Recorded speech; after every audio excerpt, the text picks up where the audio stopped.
أن تطلعنا حقيقة أكثر على تفاصيل اقتحام قوات الأمن لساحة المتظاهرين وما الذي دار بالضبط فيها.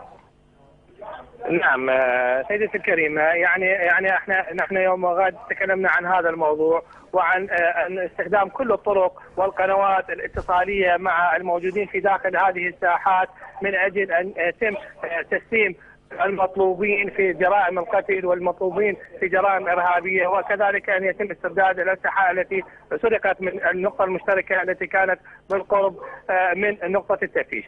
بعد أن نفذت كل هذه الأمور وبعد أن استنفذت كل وجهاء العشائر وشيوخ المنطقة والأعضاء البرلمان كل هذه الأمور، قامت القوات الأمنية الدخول إلى ساحة التظاهر هذه من أجل التفتيش والتحري عن المطلوبين. طبعا المطلوبين موجودة قوائم بأسمائهم ومعروفين لدى القوات الأمنية من أجل ضبط السلاح، لأنه كانت لدينا معلومات مسبقة بأن هناك كميات كبيرة من الأسلحة موجودة في ساحة التظاهر هذه، والتي من المفروض أن تكون خالية من كل مظاهر التسلح.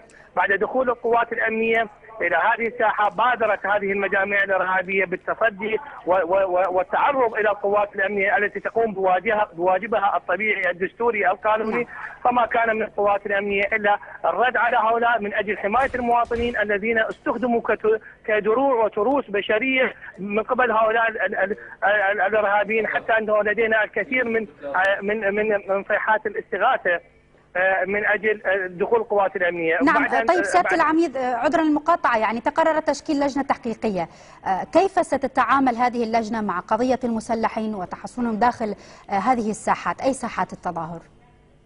نعم هذا واضح، يعني القانون العراقي واضح، سواء قانون العقوبات العراقي رقم 111 سنة 1969 أو حتى الدستور العراقي، يعني كل هذه الأمور واضحة، وكل المعلومات لدينا مسبقا واضحة عن المطلوبين وعن قضاياهم وعن ما الذي اقترفوه بحق المواطنين العراقيين، سواء عن هذه الجريمة النكراء في استغلال ساحات الاعتصام أو الجرائم الأخرى التي ارتكبوها سابقا. نعم، الناطق باسم وزارة الداخلية العميد سعد معنا، شكرا لانضمامك معنا. إذن بالعودة إلى موضوع انتخابات مجالس المحافظة.